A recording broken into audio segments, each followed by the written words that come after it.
बिस्मिल्लाहिर्रहमानिर्रहीम अस्सलाम वालेकुम। कामयाब जवान लोन प्रोग्राम की रजिस्ट्रेशन का आगाज़ हो चुका है। इस वीडियो में आपको बताने वाला हूं कि आपने ऑनलाइन किस तरह रजिस्ट्रेशन करवानी है। स्टेप बाय स्टेप आपको मेथड इस वीडियो में बताया जाएगा।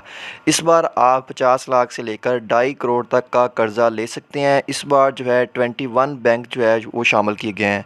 पिछले फ़ेज़ 1 में जो है 1 या 2 बैंक शामिल थे, जिसकी वजह से जो है प्रोसेस काफ़ी स्लो था। तो इस बार प्रोसेस जो है वो काफ़ी ज़्यादा फ़ास्ट होगा।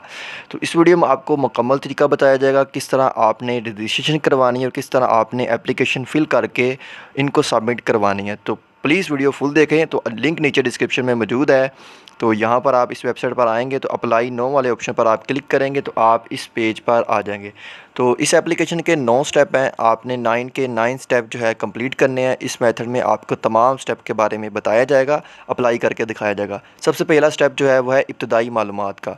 तो यहाँ पर आपने अपनी इब्तदाई मालूमात देनी है, जिसमें सबसे पहले शहरी हैसियत आपने लिखनी है, रेजिडेंट है या नॉन रेजिडेंट। तो यहाँ पर मैं आपको बता दूं कि अगर आप आउट ऑफ कंट्री से हैं तो ये आपके लिए नहीं है। अगर आप जो है गवर्नमेंट मुलाज़िम हैं तो भी ये आपके लिए नहीं है, और अगर आप बैंक्स के एम्प्लॉयज़ हैं तो भी आप लोन नहीं ले सकते। तो यहाँ पर आपने सारी इन्फॉर्मेशन आपने लिखनी है। तो यहाँ पर मैंने लिख दिया कि मैं सरकारी मुलाज़िम नहीं हूँ। उसके बाद यहाँ पर आपने बैंक का नेम लिखना है, जिस बैंक के थ्रू आप ये लोन लेना चाह रहे हैं। तो कोई भी बैंक आपने लिख देना है। यहाँ पर आप देख सकते हैं कि 21 बैंक जो है वो शामिल है। तो मैंने यहाँ पर नेशनल बैंक लिख दिया है। उसके बाद यहाँ पर वो आपसे पूछ रहा है क्या जिस बैंक में जो है आपने जो बैंक सेलेक्ट किया है उसमें आप एम्प्लॉयज़ हैं या नहीं। उसके बाद क्या आप सियासी शख्सियत हैं या नहीं। येस और नो में आपने आंसर देने। उसके बाद आपके कारोबार की हैसियत क्या है, न्यू कारोबार स्टार्ट करना चाह रहे हैं या पुराना, तो वो आपने सेलेक्ट करके नेक्स्ट पर क्लिक कर देना है।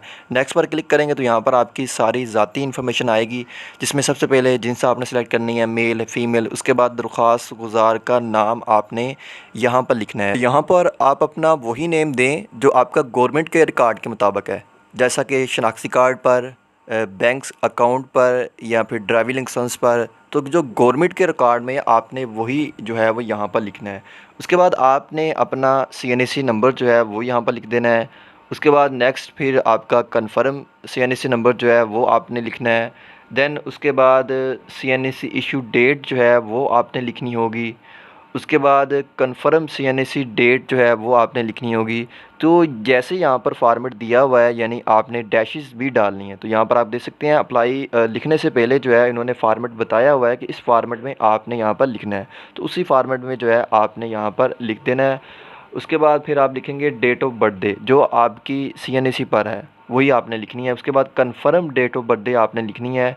एक साइड पर आप लिखते जाएंगे और नेक्स्ट साइड पर आप कन्फर्म करते जाएंगे।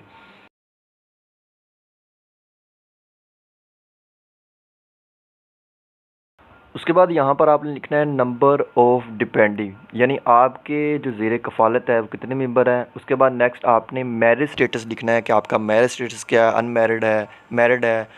उसके बाद यहाँ पर आपने फ़ादर या हस्बैंड के नाम जो है वो आपने यहाँ पर लिख देना है। नेक्स्ट कॉलम में जो है आपने फ़ादर या हस्बैंड का CNAC नंबर जो है वो आपने लिखना है। तो यहाँ पर मैं जितनी भी चीज़ें लिख रहा हूँ वो फ़र्ज़ी लिख रहा हूँ, जस्ट आपको समझाने के लिए कि आपको जितने भी ये 9 स्टेप हैं वो मैं आपको बता दूँ कि आपने किस तरह फ़िल करने हैं। उसके बाद रिलीजन्स में आपने सेलेक्ट करना है जो भी आपका रिलीजन्स है। तो यहाँ पर मैं इस्लाम सेलेक्ट कर देता हूँ। उसके बाद do have any disability, yes और नो में आपने लिख देना है। उसके बाद यहाँ पर आपकी जो सारी इनकम है उसकी इन्फॉर्मेशन आ रही है। तो यहाँ पर सबसे पहले आपने अपना रिसोर्स ऑफ इनकम बिज़नेस जो है वो आपने सेलेक्ट करना है।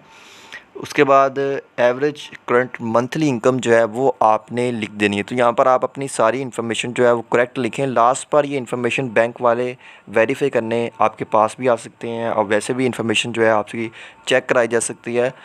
तो उसके बाद यहाँ पर आपने मंथली इनकम जो है लिख देनी है जो आपकी अदर किसी रिसोर्स से आ रही है। तो यहाँ पर काफ़ी ज़्यादा मेरे ख्याल से इन्होंने दे दी है 60, ये बहुत ज़्यादा है, कोई ऑप्शन कम नहीं मिल रहा। तो आपने कम से कम लिखना है यहाँ पर ऑप्शन। तो अगर आप ऐसा करें ऊपर आप टाइप भी कर सकते हैं, टाइप का ऑप्शन भी आ रहा है। तो मैं फ़िलहाल यही लिख देता हूँ जस्ट आपको गाइड करने के लिए। उसके बाद आप क्या आपका कोई बैंक अकाउंट है वो आपने यहाँ पर येस और नो में जवाब दे दें।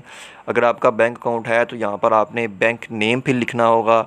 उसके बाद बैंक अकाउंट नंबर जो है वो आपने देना होगा। उसके बाद ज़ाती असासे वो आपने सारी इन्फॉर्मेशन आपने फ़िल करनी होगी। दरख्वास्त गुज़ार या किसी यूटिलिटी का नंबर आपने लिखना होगा। दरख्वास्त गुज़ार का कौमी टैक्स नंबर वो आपने लिखना होगा। इसके बाद दरख्वास्त गुज़ार की तस्वीर आएगी, शनाख्ती कार्ड की फ्रंट और बैक साइड जो है वो आपने अपलोड करनी होगी। तो यहाँ पर मैं फ़र्ज़ी चीज़ें लिख रहा हूँ, मेरे पास कोई बैंक अकाउंट नहीं है और ना ही मैं यहाँ पर डिटेल देना चाह रहा हूँ, तो यहाँ पर आप नो कर दें। उसके बाद ये सारे असासे जो है आपको फ़िल करने पड़ेंगे, लेकिन अगर आप ये फ़िल नहीं भी करेंगे कोई इतना इशू नहीं है। जिस कॉलम के सामने रेड कलर का साइन बना हुआ है उसे फ़िल करना इंपॉर्टेंट है, अदरवाइज़ एप्लीकेशन आपकी नेक्स्ट प्रोसेस में नहीं जाएगी। तो यहाँ पर मैं ये सारी इन्फॉर्मेशन अपनी नीचे वाली तो मैं फ़िल करूँगा, ये मस्ट है, आपको फ़िल करनी पड़ेगी, जिसमें आपने अपनी एक पासपोर्ट साइज़ पिक्स जो है वो अपलोड करनी है और आपने अपने आईडी कार्ड की जो है फ्रंट और बैक साइड जो है वो आपने अपलोड करनी है। चलिए यहाँ पर ये नेक्स्ट मैंने किया, ये अपलोड नहीं हुआ, दोबारा से यहाँ पर मैं अपलोड कर देता हूँ। तो यहाँ पर मेरे पास जो है मेरे आईडी कार्ड की पिक्स, मेरी पासपोर्ट साइज़ पिक्स वो मेरे पास मौजूद है, ये मैंने अपलोड कर दी। उसके बाद ये फ्रंट साइड आईडी कार्ड की, तो आपने यहाँ पर ध्यान रखना है कि ब्लर आपने अपलोड नहीं करनी, पिक्स साफ़ हो, क्लियर हो, जो इजीली पढ़ी जा सके वो आपने अपलोड करनी है। यहाँ पर आपने फ्रंट साइड अपलोड कर देनी है और नेक्स्ट आपने यहाँ पर ये लिखा हुआ है CNAC बैक साइड पिक्चर आपने अपलोड करनी है। उसके बाद जैसे ही आप नेक्स्ट पर क्लिक करेंगे तो नेक्स्ट कॉलम जो आया है वो है जी, नेक्स्ट स्टेप है जी तलीमी अहलियत का। तो यहाँ पर आपने अपनी तलीमी अहलियत लिखनी है। सबसे पहले यहाँ पर एजुकेशन आप सेलेक्ट करें, तो यहाँ पर मैं बैचलर सेलेक्ट कर देता हूँ। उसके बाद यहाँ पर कोई आपके पास अगर टेक्निकल एजुकेशन है वो आपने सेलेक्ट करनी है, तो कोई भी आप सेलेक्ट कर सकते हैं। तो यहाँ पर मेरे पास सिविल टेक्नोलॉजी मौजूद है, वो मैंने सेलेक्ट की। उसके बाद क्या आपका कारीगर या किसी हुनरमंद में महारत रखते हैं वो आपने यहाँ पर सेलेक्ट करनी है। उसके बाद तलीमी डिग्री आपने यहाँ पर अपलोड करनी है। तो ये आप अपलोड नहीं भी करेंगे कोई भी इतना इशू नहीं है, तो फ़िलहाल मैं इसे अपलोड नहीं करने वाला। बाद में जब वो आपको बुलाएंगे उस वक्त वेरिफिकेशन हो जाएगी तो आप यहाँ पर नेक्स्ट कर दें। अगर आप अपलोड करना चाहते तो आप ज़रूर करें। तो यहाँ पर आपने मालूमात बराए राब्ता, तो यहाँ पर आपने अपनी कॉन्टैक्ट इन्फॉर्मेशन जो है वो लिखनी है। यहाँ पर आपने अपना परमानेंट एड्रेस लिख देना है। तो आप यहाँ पर ठीक एड्रेस लिखें जिस पर आपकी डाक इजीली पहुँच सके, या अगर आपके बैंक वालों ने आपके घर आना हो तो वो इजीली यहाँ पर आ सके। तो कोई ऐसा एड्रेस जो है आपने लिखना है। तो यहाँ पर मैं सारी चीज़ें फ़र्ज़ी लिख रहा हूँ जस्ट आपको समझाने के लिए कि यहाँ पर मैं कोई भी लिख देता हूँ, हाउस नंबर 1, स्ट्रीट नंबर 1, उकाड़ा मैं लिख दूँगा यहाँ पर आगे। उसके बाद यहाँ पर आपने सूबा सेलेक्ट करना है जिस सूबे से आप हैं। उसके बाद फिर आपने डिस्ट्रिक्ट सेलेक्ट करनी है, तो ऊपर आप टाइप करेंगे डिस्ट्रिक्ट का नेम तो यहाँ पर आ जाएगा, ढूंढने की ज़रूरत नहीं पड़ेगी। उसके बाद प्रेजेंट तहसील आपकी कौन सी है वो आपने सेलेक्ट कर देनी है, उखाड़ा ही है। उसके बाद जो ऊपर आपने एड्रेस लिखा है अगर आप वही नीचे लिखना चाह रहे हैं तो एज़ अबव आप कर दें तो वो नीचे आ जाएगा। अगर आप डिफरेंट देना चाह रहे हैं तो आप डिफरेंट भी दे सकते हैं, तो मैं फ़िलहाल यही रहना देता हूँ। उसके बाद यहाँ पर आपने सारे अपने घर की डिटेल लिखनी है, घर का फ़ोन नंबर विद कोड जो है वो आपने लिखना है। ये PTCL का नंबर यहाँ पर देना है, तो यहाँ पर वो आपने दे देना है। उसके बाद यहाँ पर जो है आपने प्राइमरी फ़ोन नंबर जो है वो अपना देना है।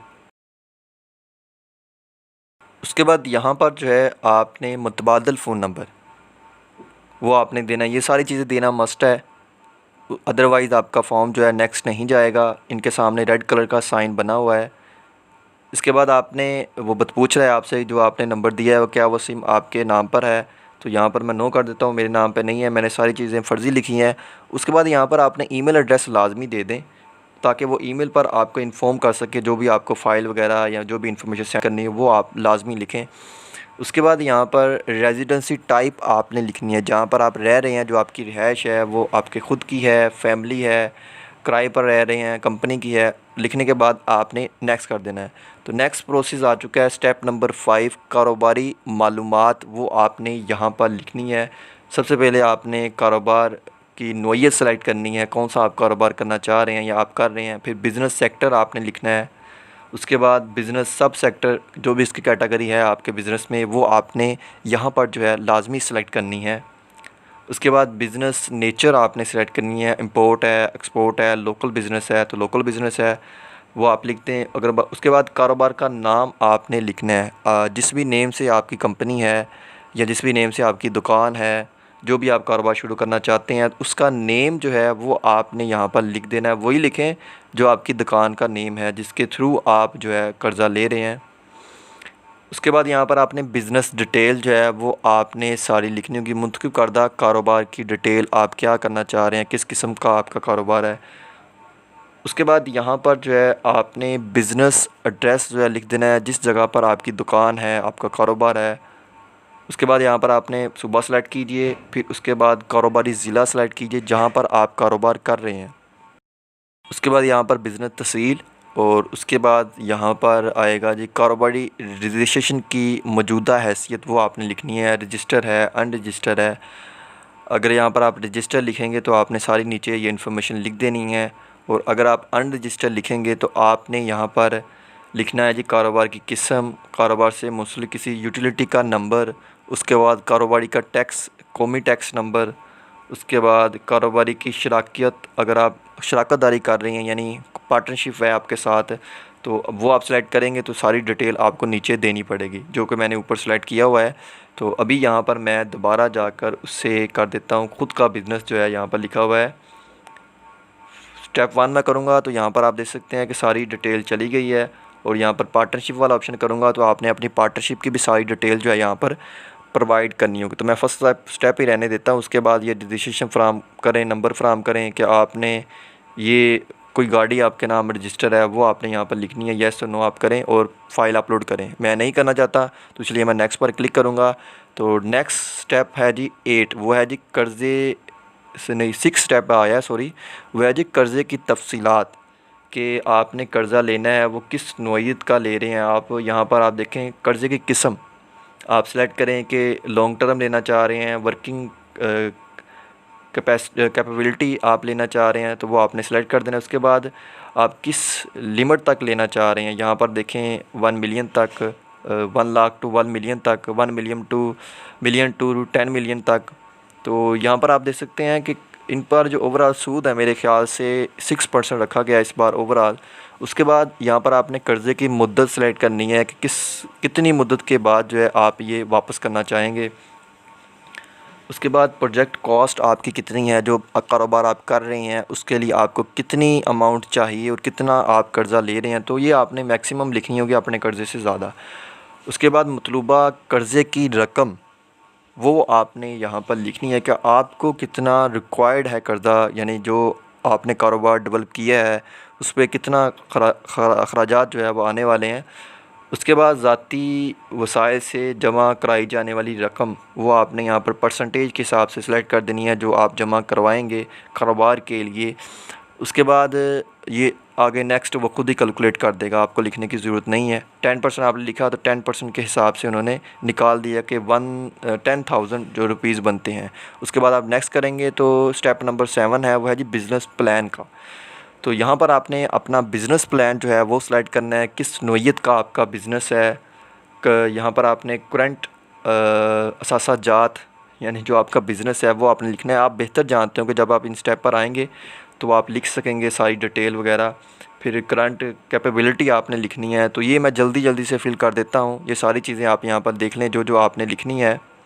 बिज़नेस प्लान फिल करने के बाद जैसे ही हम नेक्स्ट करेंगे तो स्टेप नंबर आ गया जी 10, जो कि है जी माली तफसीलात। यहाँ पर आपने लिखना है कि आपके वालिदैन या शरीके हयात ने कोई कर्ज़ा वगैरह कहीं से लिया है या नहीं। बेसिकली यहाँ पर ये वेरीफाई करेंगे कि आपकी माली हैसियत क्या है, कि अगर आपने कर्ज़ा लिया तो आपको ये कर्ज़ा नहीं मिलेगा। तो यहाँ पर आपने येस और नो कर देना है। उसके बाद लोन डिफ़ॉल्ट डिटेल, यहाँ पर कर्ज़े की तफसील आपने लिखनी है कि अगर आपने कर्ज़ा लिया हुआ है तो वो आपने उसकी तफसील लिख देनी है। तो नीचे भी आपने वो बैंक का नाम वगैरह, बैंक से मसूलशुदा कितनी रकम वो आपने लिख देनी है। तो फ़िलहाल मैंने नहीं लिया। जैसे ही मैं नेक्स्ट पर क्लिक करूँगा तो नेक्स्ट स्टेप जो है, जो कि लास्ट स्टेप है, स्टेप नंबर 9, वो है हवाला जात। यहाँ पर आपने रेफरेंस देनी है। आप अपने रिश्तेदारों के रेफरेंस दे सकते हैं, फ्रेंड के रेफरेंस दे सकते हैं, भाई वगैरह का रेफरेंस दे सकते हैं। तो यहाँ पर आपने 2 रेफरेंस जो है वो ऐड करने हैं। सबसे पहले आपने रेफरेंस 1 में उसका नाम लिख देना है, रेफरेंस 2 में उस बंदे का नाम लिख देना है। उसके बाद उसका आपने रिलेशनशिप लिखना है कि आपके साथ क्या है, फ्रेंड है, कज़न है, फैमिली मेम्बर है, या कुछ जो भी आपके साथ उसका रिश्ता है वो आपने यहाँ पर लिख देना है। और वो लिखने के बाद यहाँ पर आपने रेफरेंस 1 जो है उसका मोबाइल नंबर लिख देना है। उसके बाद रेफरेंस 2 है उसका मोबाइल नंबर लिख देना है। उसके बाद यहाँ पर आपने रेफरेंस 1 का CNSC नंबर देना है और रेफरेंस 2 का CNSC नंबर देना है। ये तमाम की तमाम डिटेल जो है आपने करेक्ट लिखनी है। ये वेरीफाई की जाएगी, बैंक के नुमाइंदे जो है वो इनके पास आएंगे, ये सारी इन्फॉर्मेशन जो है वेरीफाई करेंगे और वेरीफाई करने के बाद ही आपकी एप्लीकेशन जो है वो अप्रूव होगी। ये तमाम डिटेल देने के बाद लास्ट पर यहाँ पर है जी कैप्चा। ये कैप्चा आपने ज़रूर फिल करना है, अदरवाइज़ नेक्स्ट नहीं होगा। जैसे यहाँ पर लिखा है वैसे ही आपने ये नीचे वर्ड्स जो है वो लिख देने हैं। और ये लिखने के बाद आप यहाँ पर प्रोसेस टू स्टेप 2 वाले ऑप्शन पर क्लिक करेंगे, नेक्स्ट मीन्स के। उसके बाद ये आपके सामने बयान हल्फी आ जाएगा। यहाँ पर ये बता रहे हैं कि मैंने जो इन्फॉर्मेशन लिखी है आपका नेम आ जाएगा। इकरार करती हूँ कि जो मैंने मालूमात फ़राहम की है वो दुरुस्त है, आप इसकी वेरीफाई कर सकते हैं। तो मेरी ये इन्फॉर्मेशन जो है आप किसी भी इदारे से वेरीफाई करवा सकते हैं। ये आपका बयान हल्फी है। आपने I agree to the term and condition पर क्लिक करना है और आप सबमिट पर क्लिक करेंगे तो आपकी एप्लीकेशन जो है वो सबमिट हो जाएगी। एप्लीकेशन सबमिट होने के बाद इसका कुछ प्रोसेस होगा, आपकी एप्लीकेशन की वेरीफाई की जाएगी। जो आपने इन्फॉर्मेशन लिखी है, ज़ाहिर इतनी ज़्यादा इन्फॉर्मेशन इन्होंने रिक्वायर्ड की है, सबकी वेरीफाई की जाए। कुछ इन्फॉर्मेशन जो है अदारों से वेरीफाई करवा ली जाएगी, कुछ इन्फॉर्मेशन आपके पास बैंक हो सकता है कि बैंक के नुमाइंदे आएँ या जो आपने रेफरेंस दिए हैं उनके पास आएँ और वह वेरीफाई करें। तो इस तरह आपने जी फ़ेज़ 2 में कामयाब जवान लोन प्रोग्राम के लिए अप्लाई करना है। उम्मीद करता हूँ कि आपको वीडियो पसंद आई होगी, तो इस वीडियो को अपने तमाम दोस्तों के साथ ज़रूर शेयर करें। Thank you so much. अल्लाह हाफ़िज़।